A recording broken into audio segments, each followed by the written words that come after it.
dog. Hello and welcome back to Star Wars Forever.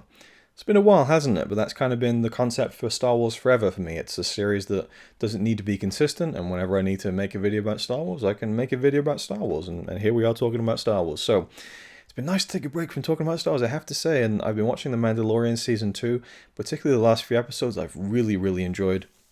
And it's kind of crazy to me that I've never made a video about The Mandalorian, so maybe at some point I will make a video at the end of Season 2, perhaps, looking back on it, and I could even make a video about all the announcements that have just taken place. I mean, holy shit. I mean, they're going all the way on the Disney Plus series for Star Wars, and it's kind of startling to be fair. But anyway, we're here to talk about Star Wars in 4K, the original Star Wars in 4K. So I have a number of different editions of Star Wars in high definition. I have the Skywalker Saga box set in normal 1080p Blu-ray.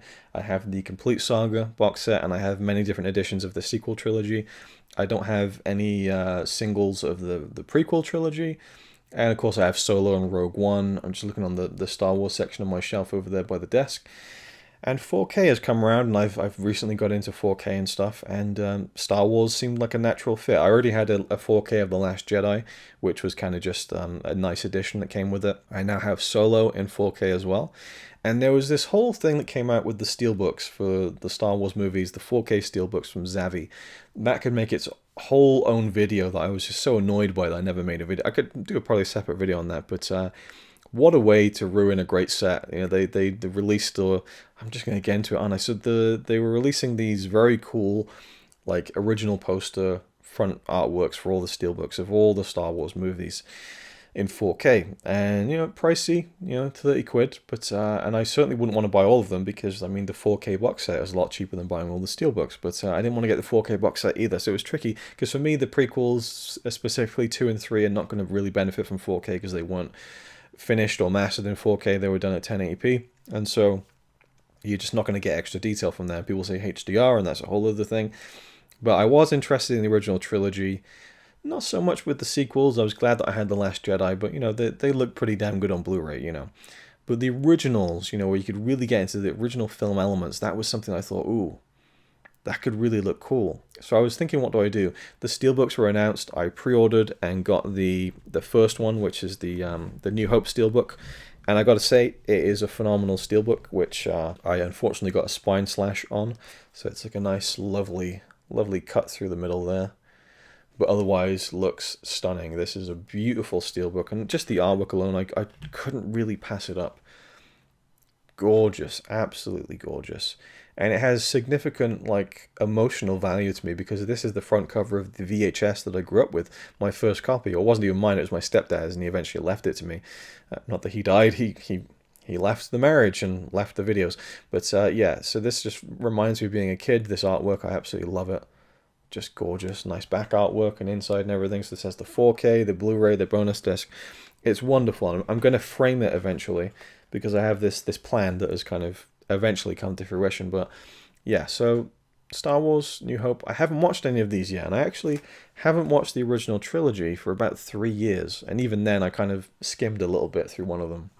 But yeah, and these are fingerprint magnets. I'm now seeing that my fingerprints are getting all over the steelbook, and that's a shame. I wish they could come up with a non-fingerprint magnet-y version of these things. And I can even see the Blu-rays I'm about to show you, the 4K discs, have got thumbprints all over them, and I very lightly handle these things. Anyway, so I didn't want to get the Empire Strikes Back steelbook because it looks like this.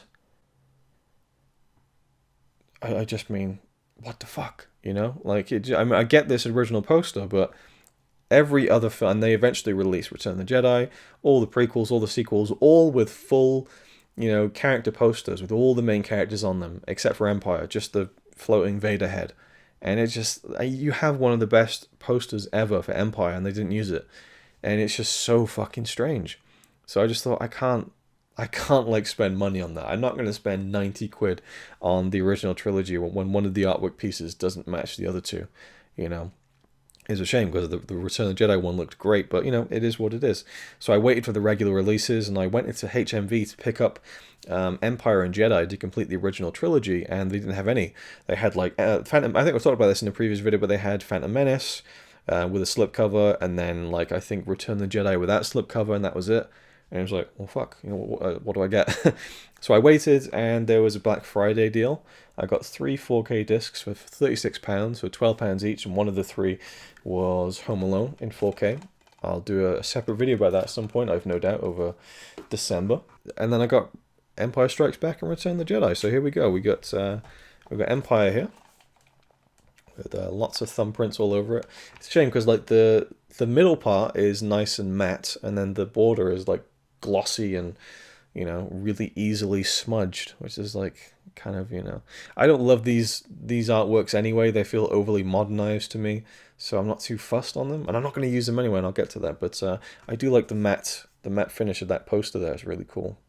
If only that filled the whole thing and it was a matte slip. Because even the back is matte, kind of, so yeah. But yeah, so that's the 4K of Empire Strikes Back. And then we have Return of the Jedi. And they just went too distinctive with the color tones, trying to make it all look different. And I think the Last Jedi cover looks really ugly to me. But there's the Return of the Jedi one. So what I'm going to do, and I've started doing, is I'm going to put all 3 of these 4K discs into this Steelbook. So this is a Blu-ray Steelbook that came out, I think, in 2012 or 11 or 13. I think it was 2012. And I had ordered this, pre-ordered it, and forgot to cancel it. So I didn't really want it, and it was such a pointless purchase. Now, not so much, maybe. So we have Star Wars 4, 5, and 6 across the top. Vader there. This is really nice. I love the Steelbook. And I love the back artwork as well. So what I'm going to do is take out the Blu-rays. I think I've started doing this. No, I haven't. Okay. But I will. So inside we have the 3 original films, and I have all these discs already in the complete Saga box set, and then the new transfers on the Skywalker Saga box set that were done for the 4K versions. So I'm going to take all these out and put in the 4K discs. So then I will have on my shelf a Steelbook in the 4K section that has all 3 Star Wars films from the original trilogy in 4K. In a nice Steelbook. I can pick it up very easily, just pop them out and get the discs whenever I need them. What I'll do with these 2 cases, I have no idea. They'll just go on the shelf and fill space, I suppose. And then I will frame this one, because I have a Steelbook frame, for sentimental value. So it's a winner. But I haven't watched them yet, and the only one I have seen a little bit of is A New Hope. I put it in to kind of test the 4K player. And I really liked the way it looked. Some of the, I don't know if it's HDR, but some of the sparks when Vader was coming in to the corridor of the Tantive 4, really, really cool. And then just the grain and the kind of the detail on like 3PO's like kind of grisly fucking dirty like head. Like I was like, oh wow, I didn't realize how dirty 3PO really was. And there was just extra detail there. Obviously this is going to have the changes from the special editions, which, you know, you just learn to live with at some point. And I do have fan restorations of the original film prints of the original trilogy, and they've apparently gotten even better in recent years. So those are the ones I'll really watch when I want to fully get the proper original trilogy experience. But to throw it on quickly and just to see how the 4K transfers look as well, you know, because I've seen like comparisons between the 2011 Blu-ray and the 2020, I guess, or 2019, I think they came out, the 4Ks originally, but, you know, the 4Ks and the original Blu-rays, and you can kind of slide the scale over and just see how much more detail is revealed. Color timing is different, or color, you know, color grading and stuff.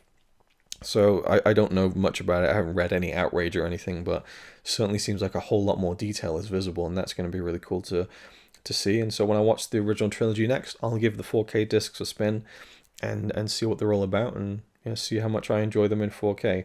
But that was when I noticed that my TV was doing its own automatic DNR, and I turned it off, and suddenly grain just appeared on the screen. I was like, holy fuck, they're just like removing grain as a standard. What the fuck?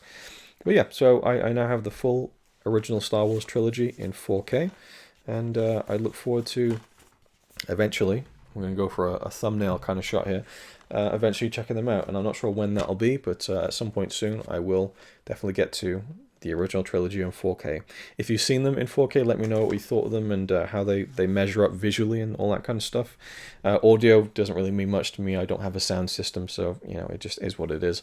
Never been too fussed with sound, to be honest with you, which will make some people's skin crawl, no doubt. But you know, if it sounds loud enough and I can hear things, it's good by me. That's about it. Thank you for watching, and I'll see you in the next video.